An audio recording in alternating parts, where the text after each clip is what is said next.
Bonjour à tous, dans cette vidéo je vais corriger l'exercice 101, page 297. Donc on considère un cube ABCDEFGH et les points J et K définis par deux égalités vectorielles. D'accord? Ils sont déjà placés. Regardez J et K.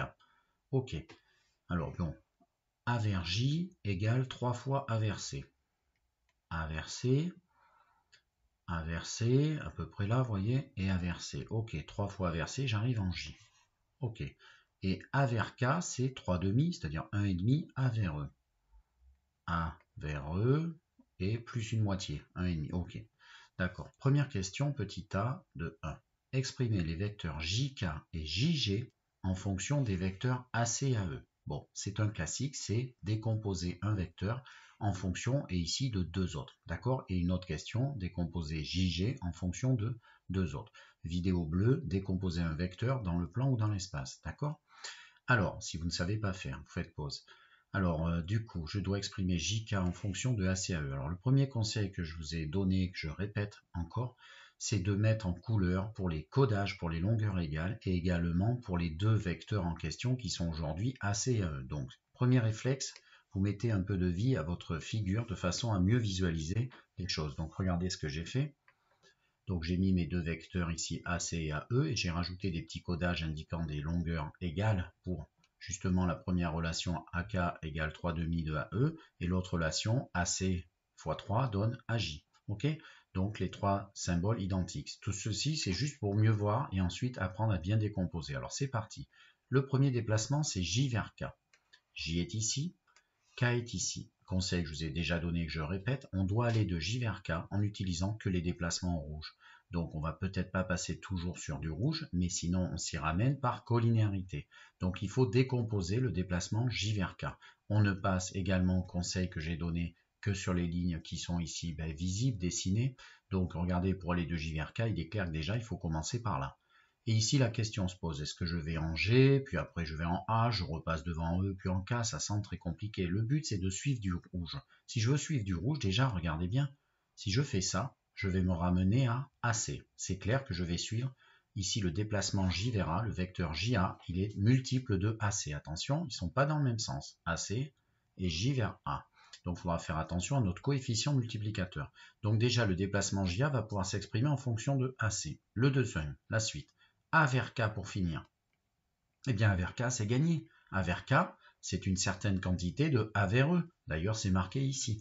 Donc, la première question, elle est évidente. Pour exprimer JK en fonction de AC et AE, eh bien, vous passez par le point A. Donc, toutes ces étapes, ça s'appelle la relation de Chasles.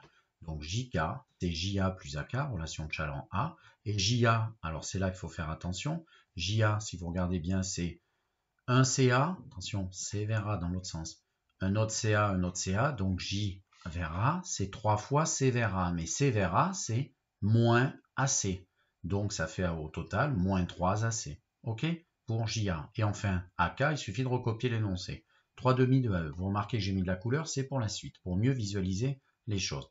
Deuxième partie de la question, le déplacement JG. Alors, J est ici encore, mais G, il est là. Et je dois aller de J vers G en suivant des déplacements rouges. Je vais encore faire ici, mais attention, je veux aller vers G à la fin. Autant monter ici et passer par CG qui est égal à AE, et c'est gagné. Donc en fait, on va faire une escale en C avec la relation de Chasles. Et donc deuxième égalité que je vous affiche. Donc J vers G, moi je fais une escale en C avec la relation de Chasles. JC plus CG. JC, c'est, attention, c'est du coup pas moins 3, mais moins 2 AC. D'accord? Par rapport à tout ce qu'on a dit tout à l'heure. Moins 1 AC, un CA en fait, plus encore un autre AC négatif, donc moins AC, moins 2 AC. D'accord? De J vers A, moins 2 AC. Et ensuite on fait CG qui est en fait égal exactement à E. Voilà ce qu'on obtient. Alors, question numéro 2. On a fini, enfin 2. Question numéro B. En déduire que les points J, K et G sont alignés. Les points J, K et G sont alignés. Bon, sur la figure, ils m'ont fait clairement un trait. Donc, si on me parle d'alignement, les réflexes vont toujours être les mêmes. À chaque fois qu'on vous parle d'alignement, il faut penser à la collinéarité de deux vecteurs bien choisis.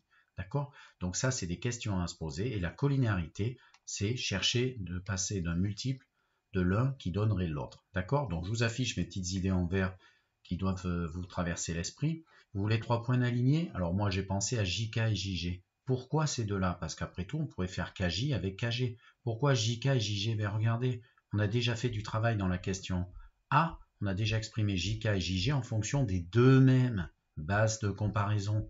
Donc du coup, est-ce qu'ils sont collinéaires? En gros, je vais chercher est-ce qu'il y a un multiple de l'un pour passer à l'autre. Donc la question c'est, regardez, entre ces deux résultats que j'ai encadrés, est-ce qu'il y a une multiplication aisée qui permet de montrer que le multiple de l'un donne l'autre? Alors regardez, les coefficients moins 3, moins 2, pas très facile de passer de là à là ou de là à là. 1, 3 demi, ben c'est évident, moi je vais regarder, ici c'est 1. Si on fait x 3 demi, on trouve ici, regardez bien, j'ai mis des couleurs parce qu'on va trouver la même quantité de AE. Maintenant, attention, est-ce que ce x3,5 qui est ici concernant les AE est la même chose qu'ici pour concernant les AC? Donc, moins 2, si je le multiplie aussi par 3 sur 2, le 2 qui est en bas, là, vous imaginez 3 sur 2, le 2 et le 2 se simplifient, ça fait moins 3. Eureka, c'est gagné. Donc, en fait, 3 demi fois tout ça, c'est-à-dire JG, donne ceci, c'est-à-dire JK. Et donc, on a bien un multiple de l'un qui donne l'autre. On appelle ça des vecteurs collinéaires. Donc, je vous affiche la correction. Et c'est surtout de l'observation. 3 demi de JG. Je montre au professeur 3 demi fois ce calcul qui était ici, d'accord, que j'ai d'abord cherché. Je ne pars à rédiger qu'une fois que j'ai trouvé. Et du coup, ça fait en distribuant les deux se simplifie ce qu'on vient de faire. Moins 3 AC plus 3 demi de AE. Et ceci, c'est exactement le résultat de tout à l'heure, c'est JK. Donc, ces vecteurs sont collinéaires et ainsi, les 3 points sont alignés. Question suivante. Question 2, petit a. Déterminer les coordonnées des points J et K dans le repère A, AB, AD, AE. Bon, alors j'ai gagné un peu de temps. Vous voyez, j'ai déjà dessiné les 3 vecteurs qui vont être ceux de mon repère d'origine A. D'accord? L'origine, elle est toujours au départ. Et ensuite, ce qui va graduer les abscisses, les ordonnées et les cotes. Donc, origine, abscisse, ordonnées, cotes. Maintenant, eh bien, on va passer, si vous avez compris un peu le sens de cette question, ça va être de retrouver les mêmes résultats vu les questions qui sont demandées après, puisqu'à la fin, on veut vérifier que G appartient bien à JK, autrement dit, qu'ils sont alignés ces 3 points. On va le faire de façon calculatoire, avec des coordonnées dans l'espace. Alors déjà, des premières petites remarques que je vais vous faire, vous voyez, le point A, quelles sont ses coordonnées? Eh bien, c'est 0, 0, 0. L'origine du repère, c'est toujours triple 0. D'accord? Ensuite, le point B. Alors le point B, il y a juste besoin de faire une unité ici, donc une en abscisse, puisque AB c'est le premier nombre, mais par contre, c'est fini, on y est. Donc il n'y a ni besoin de faire un décalage vers ici, vers le fond, en utilisant le déplacement AD, c'est-à-dire les ordonnées, donc 0 pour les ordonnées, ni besoin de monter ou de descendre, donc ni besoin d'avoir un nombre au niveau de la cote autrement que 0. Donc B, ses coordonnées seraient 1, 0, 0. Donc je vais vous afficher les petites remarques, tout ça c'est pour travailler votre vue dans l'espace et également trouver des coordonnées faciles de points évidents. Donc regardez ce que je vous affiche. Du coup, A je vous l'ai dit, B aussi, C. Le point C qui est ici, eh bien il y a 1 en abscisse et puis il faut faire 1 en ordonnée. Par contre, il ne faut pas monter ni descendre, donc 0 en cote. Le point D, si on regarde bien, il est où le point D? Il est au fond ici, donc il faut faire 1 avec celui-ci, attention, c'est le vecteur numéro 2, donc c'est les ordonnées. Donc 1 en ordonnée, mais aucun décalage vers là, ni vers là, donc 0 en abscisse, 0 en abscisse, 1 en ordonnée, et il ne faut ni monter ni descendre, donc pas de AE, donc 0 en dimension numéro 3 en cote. Le point E, eh bien E qui est juste au-dessus, c'est celui qui s'occupe de l'axe des cotes, d'accord? Donc en fait c'est 1 pour le troisième chiffre et 0 aux deux précédents, etc. etc. D'accord? Donc ensuite on passe à la question, donc on me demande de trouver les coordonnées de J et K. Alors J si vous regardez bien il est là. Alors c'est vrai que C on vient de trouver que c'était 1, 1, 0. On peut se douter qu'en triplant, on a un peu une idée du résultat. Alors moi, je vais l'expliquer un peu plus rigoureusement, un peu moins, si vous voulez, au feeling, un peu moins d'intuition. Je vais utiliser une égalité vectorielle qui va me permettre de déduire, eh bien, d'après cette égalité vectorielle, la seule valeur pour l'abscisse de J, l'ordonnée de J et la cote de J. Donc je vais prendre par exemple que A vers J égale 3A vers C. Du coup, je vous affiche ceci.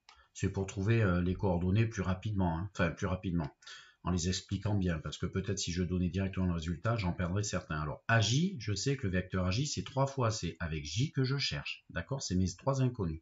Et là, je passe dans le monde des coordonnées. Donc, A vers J, ici, je mets les coordonnées de J, moins, je passe aux coordonnées, d'accord? Les coordonnées de A, bon, j'ai réécrit, mais en fait, triple 0, d'accord? Ça doit faire le triple de A vers C. Alors, A vers C, je suis allé un petit peu plus vite. Pourquoi j'ai fait ça? Alors, soit vous prenez les coordonnées de A de C, vous faites votre petite soustraction, les coordonnées de C moins celles de A pour trouver ces nombres, mais regardez, sur la figure A vers C, mais pour faire A vers C, décomposition de Chasles, il faut faire un A vers B, 1 en abscisse, et 1 A vers D en suivant. Donc, d'accord, AB plus AD. Et en fait, c'est tout. Donc, du coup, il n'y a pas de déplacement avec AE. Donc, il faut faire 1 de lui et 1 de lui pour aller de A vers C. C'est pour ça que ces coordonnées sont 1, 1, 0. Voilà. Vous faites vos petits calculs autrement, vous trouverez ça. Et du coup, quand on a deux vecteurs qui doivent être égaux, il faut que l'abscisse x moins 0, x doit être égal à 3 fois 1. Donc, x doit faire 3. Y moins 0 doit être égal, attention à bien multiplier, à 3 fois 1. Donc y fait 3 pour les mêmes raisons. Et z moins 0 doit faire 3 fois 0. Z, il doit faire 0. De toute façon, on voit bien que J, il est dans le plan du bas, c'est-à-dire tous les points qui sont dans ce plan du bas ABC. ABCD, si vous voulez, la face ABCD, ils ont une cote qui vaut 0. Du coup, les coordonnées de J, c'est 3, 3, 0. Et puis bon, pour K, bon, mais je vous l'ai affiché directement parce que c'est pas très compliqué. Mais enfin, le point K, il est à la verticale sur l'axe des côtes. Donc, il n'a ni abscisse ni ordonnée, donc 0, 0. Et puis ici, on a vu que c'était un 1. Et comme on avait dit qu'ici, il y avait 3 demi, c'est 1,5 de haut, c'est-à-dire 3 sur 2. Voilà pour les coordonnées de J et K.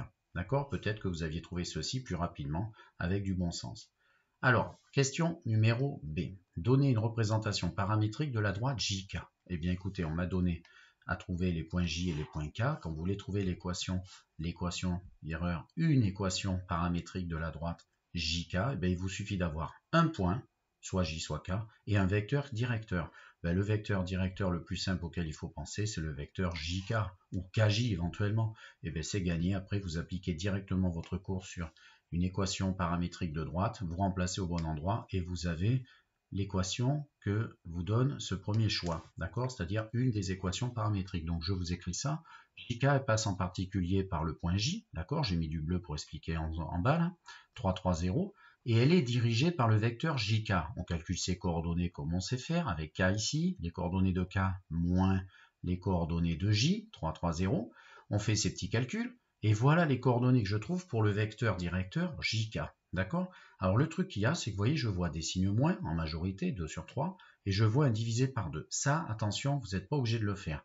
Mais si vous comprenez ce que je vais faire, moi je préfère prendre un multiple. Un vecteur directeur, il y en a une infinité. Tout vecteur qui lui est collinaire. Donc moi je préfère utiliser fois moins 2. Pourquoi? Parce que j'enlève le petit moins et j'enlève le divisé par 2 par la même occasion. Si je fais le vecteur plutôt directeur moins 2jk, au lieu d'avoir ces coefficients-là, regardez bien ici, devant le paramètre t, c'est comme ça qu'on trouve l'équation paramétrique correspondante ici, eh bien moi je vais avoir des nombres entiers, des nombres plus faciles. Donc moins 2jk, moins 3 fois moins 2 plus 6, moins 3 fois moins 2, pareil, plus 6, et 3 demi fois moins 2, donc moins 3. Et en fait, c'est ce que je vous ai marqué en vert. Ces valeurs-là, elles sont entières, ça va donner lieu à des calculs peut-être plus simples, à une présentation plus simplifiée qu'avec des fractions et plein de signes négatifs, c'est tout. Chacun fait ce qu'il veut, d'accord? Vous pouvez très bien vous stopper là et remplacer du coup ici. Moi, j'ai remplacé ici 6 moins 3 devant le paramètre t pour conclure avec mon équation paramétrique à moi, avec ce choix de vecteur directeur, mais vous pouvez garder JK, et du coup, vous mettez moins 3,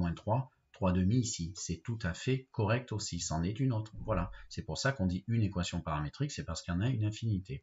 Donc ainsi, l'équation paramétrique que je vous propose, une d'entre elles, c'est x, y, z égale ici 3, 3, 0, donc je ne l'ai pas recopié les coordonnées d'un des points de la droite, plus un vecteur qui la dirige, le mien, fois t. Voilà, ça c'est une équation paramétrique qui permet de repérer tous les points qui sont sur la droite JK, ils sont associés à un paramètre t. Ensuite, question petit c pour finir. Alors, ça peut être plus ou moins rapide, moi je vais aller très vite, puisqu'il me reste qu'un petit bout de page. Vérifier que le point G appartient à la droite JK. La droite JK, on vient de trouver une équation paramétrique. Si le point G, il est dessus, d'accord, eh bien ça veut dire qu'il existe une valeur de t, son paramètre, qui permet d'obtenir ici son abscisse, son ordonnée et sa cote avec la même valeur de t. Donc en fait, qui c'est le point G? Il est où le point G? On le regarde. Le point G, regardez, il est là, sur mon dessin en haut à gauche. Eh bien, il est là, ses coordonnées sont 1 en abscisse, 1 en ordonnée, ce qui m'amène ici en dessous de C, mais il ne faut pas oublier de monter d'un cran. Donc en fait, les coordonnées de G, dans ce repère choisi, c'est triple 1. 1, 1, 1. Et ma question, est-ce qu'il est possible d'avoir 1, revenez en bas à droite, 1 ici et 1 ici avec la même valeur de t? Deux cas possibles. Oui, et bien du coup G sur cette droite, ça sera le point associé à ce paramètre. Non, et bien G n'est pas sur cette droite. Ça va nous permettre d'avoir un outil pour caractériser si un point est sur l'objet, ici notre droite ou pas. Donc ici, on essaie de voir. Moi, je regarde la dernière équation. Vous voyez, ça va aller très vite. Sinon, vous remplacez 1, 1, 1 ici et vous cherchez à résoudre les trois équations et vous devez chercher la valeur de t correspondante. Vous arrivez aux trois mêmes valeurs de t, c'est gagné, G sera le point de ce paramètre. Il y a deux lignes qui sont incompatibles, c'est pas bon, G n'est pas sur la droite. Voilà, moi je vais le faire rapidement hein, déjà, parce que ici il faut que j'obtienne 1. Si ici 1 égale moins 3t, eh bien ça fait 1 sur moins 3 égale t, donc moins 1 tiers serait la valeur de t. On vérifie vite, si je remplace t par moins 1 tiers ici, 6 fois moins 1 tiers, d'accord, ça fait moins 2, et 3 moins 2, comme ici, ça fait 1, 1.